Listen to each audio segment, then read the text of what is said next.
Como é que uma pessoa, eu sei que o assunto é grande, é vasto, como é que uma pessoa pode saber que ela está em depressão, não apenas uma angústia passageira, uma tristeza, um estado assim emocional negativo por alguma coisa? Como é que alguém pode dizer, olha, isso aqui, eu sei que existem vários fatos, mas como é que uma pessoa pode dizer, olha, eu estou precisando de ajuda, isso aqui é depressão? Essa é uma pergunta muito interessante, que é a dúvida no mundo todo. Minha gente, eu estou aqui com o Dr. Augusto Cury, que é o psiquiatra mais lido no mundo. Seus livros são sucesso, best-seller. A gente tem mania de só elogiar e encher a bola de gente de fora. Os da casa, como dizia Jesus, na sua casa profeta não tem honra. Mas Dr. Augusto Cury é um cientista renomado, que fala nas maiores universidades do mundo. Eu o convidei, alegria estar com o senhor aqui no nosso canal. Viu? Muito prazer, Silas. Ele veio para uma conferência de escola de líderes e eu falei para ele que eu queria fazer 3 perguntas. 3 perguntinhas. Aí ele vai falar, esse cara é psicopata, esse cara é maluco, psicopata, a gente não sabe nem o que está falando. Ele vai responder isso. Também sobre depressão, doenças mais devastadoras que não tem classe social nem idade. E também sobre coach, essa novidade.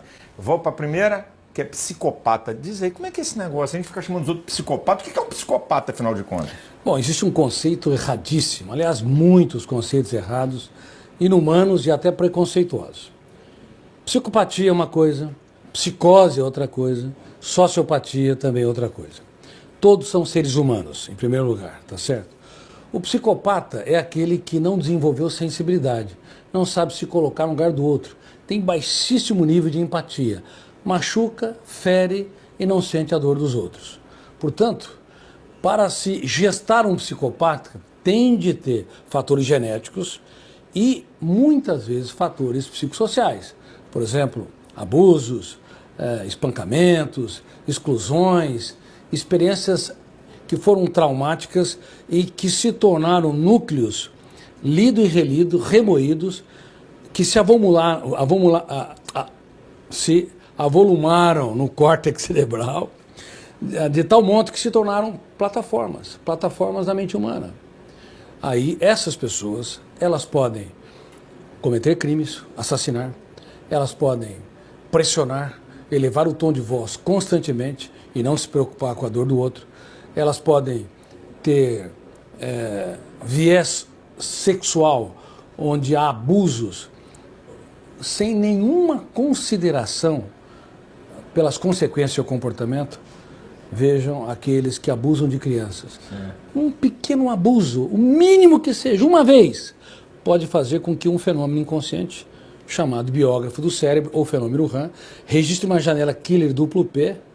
Isso pode fazer com que uma criança se torne um adolescente encarcerado e um adulto que não consiga desenvolver relações sexuais prazerosas, tranquilas. Bom, psicopatas que são abusadores inveterados ou esporádicos, psicopatas que são agressores eventuais ou contínuos, eles causam um desastre nas relações interpessoais. Mas os psicopatas forjados na infância são diferentes de psicopatas forjados socialmente por radicalismo religioso, radicalismo ideológico, por ideologias exclusivistas. Adolf Hitler, ele teve uma mãe muito generosa. A mãe queria que ele fosse um músico. O pai queria que ele fosse um artista plástico. Ele era um funcionário público.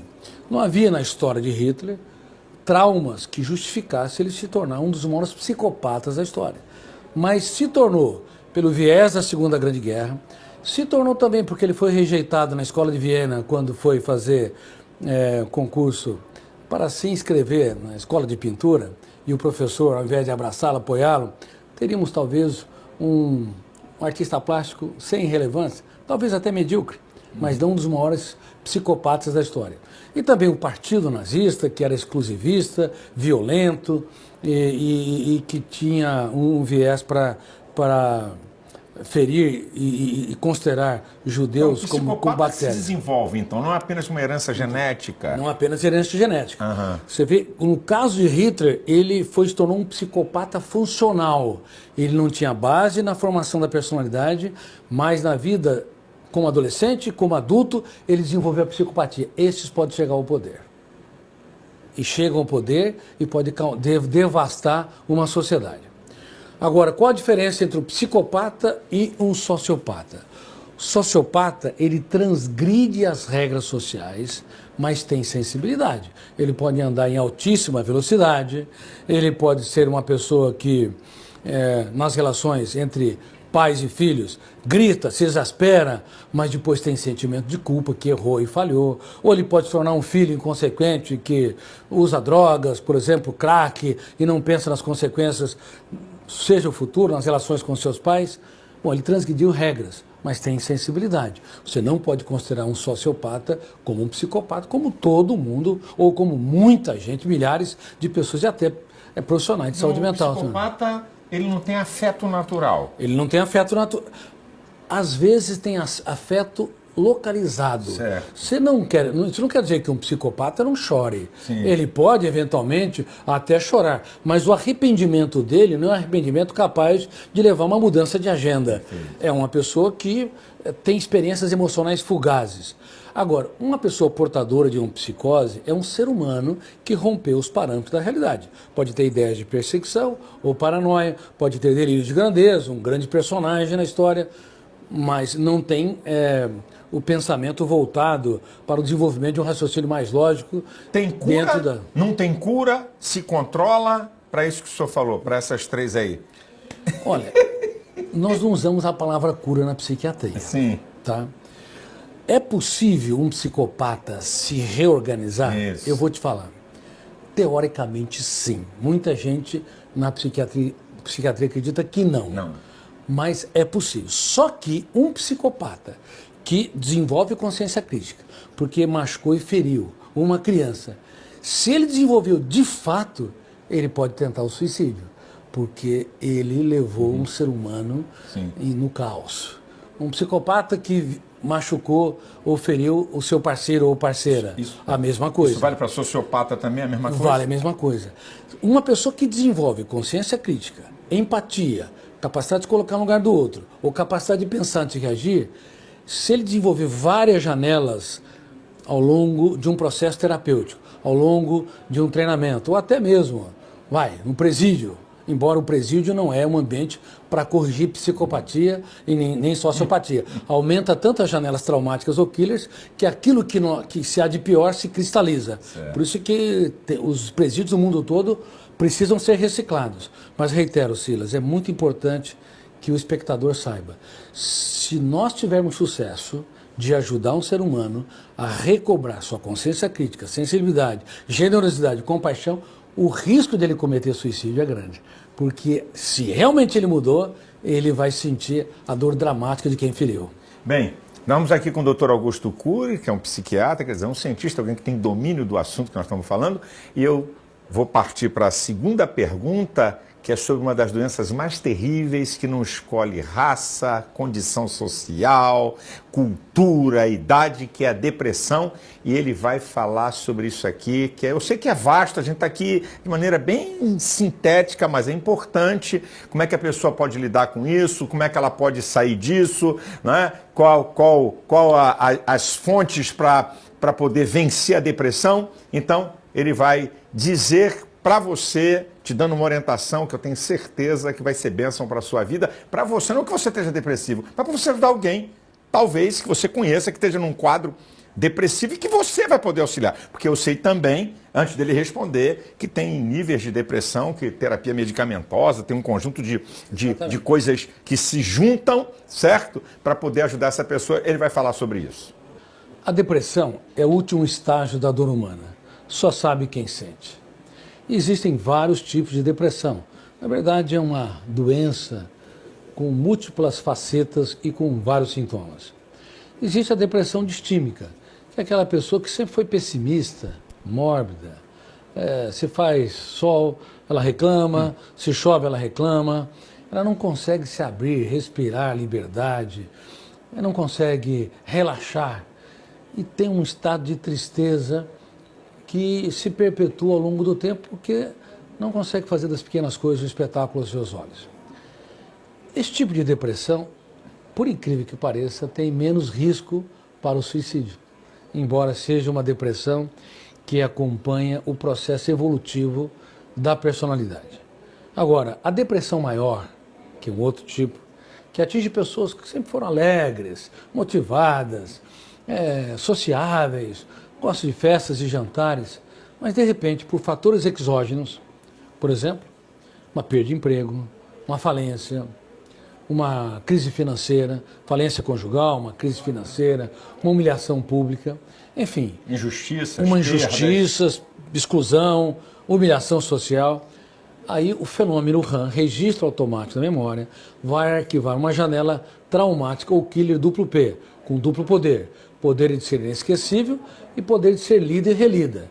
Consequentemente, quanto mais lida e relida, mais se produz pensamentos mórbidos e emoções angustiantes que são registradas, expandindo o núcleo traumático.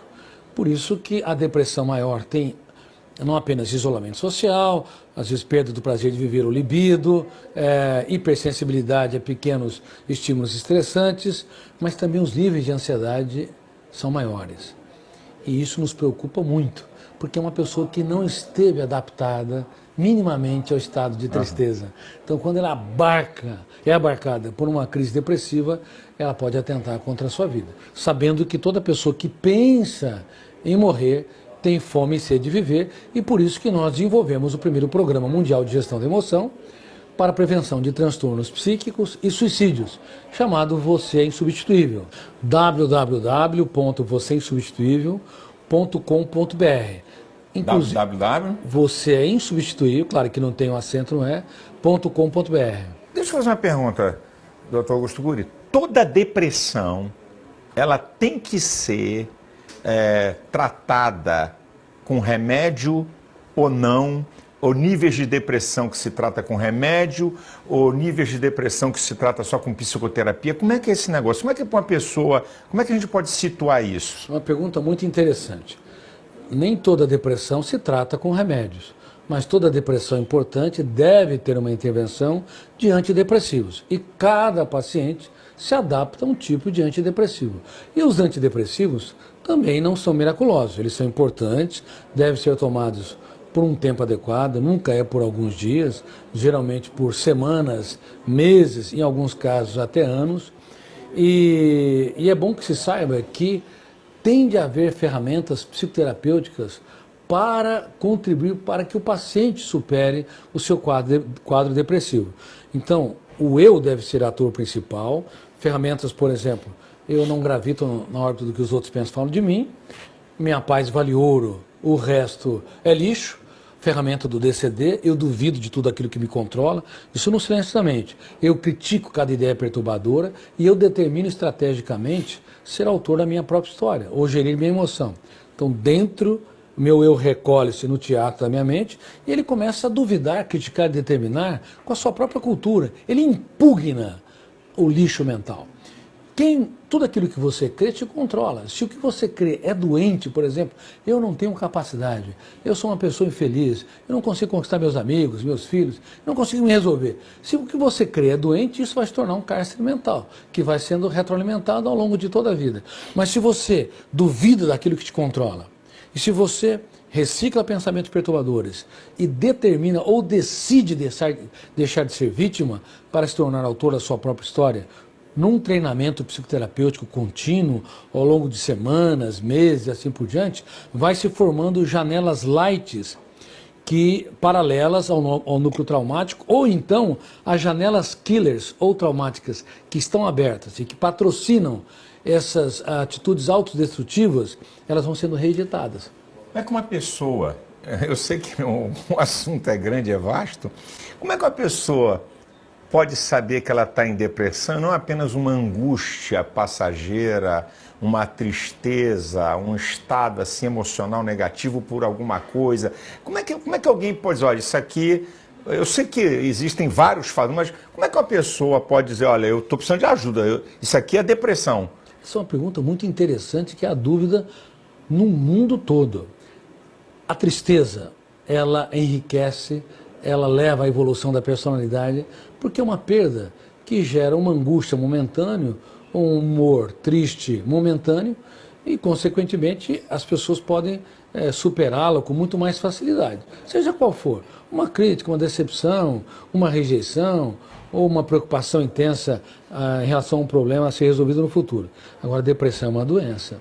A depressão não dura horas, não dura dias. Elas se instalam, no mínimo por uma semana, e ela leva a sintomas muito clássicos. Por exemplo, ideias de que não vale a pena viver a vida. Ideias de que não consegue se superar. Ideias suicidas. Ou então, ela produz diminuição do prazer sexual, como ele disse, que é diminuição da libido. Sintomas psicossomáticos, como dores de cabeça, dores musculares, às vezes nó na garganta, em alguns casos hipertensão e uma série de outros sintomas. Além disso, ela abaixa demais o limiar para suportar frustrações. Pequenos problemas têm um impacto muito grande. Uma ofensa estraga o dia, uma crítica a semana. E são os sintomas... São sintomas clássicos. Clássicos. Então, por favor, a tristeza, ela faz parte do cotidiano humano. Ninguém consegue viver sem angústia, ansiedade, tristeza, e ela, bem trabalhada, evolui a personalidade. Agora, a depressão é uma doença que precisa de tratamento psiquiátrico e ou psicoterapêutico com psicólogos, não com coach. Por favor, não confunda isso. Já que o senhor está entrando, então já vamos entrar. E agora essa novidade de coach, que eu vejo muitos trabalhando em áreas, né, psicoterapêuticas, não tem formação de psicólogo, não tem formação de psiquiatra. Como é que o senhor está vendo isso hoje no nosso país? Eu estou vendo com muita preocupação. Até não faz muito tempo, tive uma conversa com a presidente da Associação Brasileira de Psiquiatria, e disse que os psiquiatras precisam ser mais formados na área de treinamento de habilidades, porque eles têm uma formação médica, uma formação psiquiátrica, mas muitas vezes não exerce a atuação para desenvolver habilidades que um coach exerce. E as associações de psicólogos, eu sei que você é psicólogo, também deveria trabalhar as habilidades de um coach nos psicólogos, quando porventura o paciente não tem uma doença e ele vai desenvolver determinadas características de personalidade que vai torná-lo mais empreendedor, mais seguro, mais reinventivo. Então vamos lá. Uma doença, seja síndrome do pânico, transtorno obsessivo, compulsivo ou TOC, depressão dos vários tipos. Eu não citei a depressão bipolar, que flutua entre euforia e estado depressivo. Uma doença psicossomática importante, uma dependência de drogas, um quadro fóbico, seja qual for, glossofobia. Vou citar aqui porque é importante as pessoas saberem que existem mais de 100 tipos de fobia. Existe a glossofobia, medo de falar em público, que é muito comum, 3/4 das pessoas têm glossofobia. A claustrofobia, que é o medo de lugar fechado. A aladoxafobia, que é o medo da opinião dos outros na internet. Tem gente, eu estava na Rússia há um ano e meio, e uma professora universitária comentou comigo, eu tenho alguns livros publicados em russo também, e estavam discutindo sobre a questão da internet, que virou um caos. E os celulares estão gerando uma intoxicação digital e uma dependência nos níveis de drogas como a cocaína. Bom, uma garota enviou uma mensagem e ela não teve uma quantidade de likes suficiente, teve até críticas. A menina tentou suicídio. Isso gerou uma comoção na Rússia. A aladoxafobia, o medo de receber críticas e opiniões contrárias, está infectando o ser humano moderno. Parece que ele é livre porque ele está nas redes sociais, mas no fundo é um escravo vivendo em sociedade livre. Agora, enfim, todas essas doenças devem ser tratadas por psiquiatras e ou psicólogos. Coach não trata e nem deve se atrever a tratar de doenças. Ainda que com algumas técnicas, uma pessoa depressiva tenha uma melhora de um dia, mas no segundo dia ele passa a recair nas suas crises, asfixiar o prazer de viver e pode cometer o suicídio. Ou ainda que uma pessoa ganhe até um empoderamento temporário para superar uma crise de pânico, uma síndrome de pânico. Daqui a pouco ele tem uma dor muscular, ou alguém fala de alguém, um colega que sofreu um infarto, detona um gatilho cerebral, abre uma janela traumática, o volume de tensão é tão grande, fecha o circuito e o ataque de pânico é reproduzido. Então aquilo que muitos coaches acham que as técnicas são poderosas para tratar, inclusive, doenças psíquicas, doenças emocionais, está errado. Por favor, não entre nessa seara. Coach desenvolve habilidades. Isso aí. E psicoterapia e psiquiatria trata de doenças para que o eu se torne autor da sua própria história. Essa aí. Coach trata de habilidades. Né, motivar você para conquistar, para melhorar suas habilidades, né, seus talentos e aptidões que a pessoa tem. Entrou na área que não é dele, porque ele não tem formação, então ele está reunindo conhecimento de outros, ele não passou 5 anos nem 6 na universidade, você está na canoa furada. Nós não estamos aqui combatendo. Eu acho que todo conhecimento que a gente fala contribui, é importante, a motivação é importante. O problema é quando alguém quer entrar numa área que não tem domínio porque leu meia dúzia de livros, porque leu meia dúzia de autores. Fez um curso rápido. É isso aí. E aí quer determinar. Bem, eu quero lhe agradecer. Eu sei que os assuntos aqui, eu pedi aqui para o Dr. Augusto Cury, na periferia da periferia da periferia, que são assuntos gigantes e grandiosos, mas acho que pelo menos uma pequena contribuição para as pessoas, não é? E você acesse, repete de novo, doutor, que é importante. Eu vou pedir para você...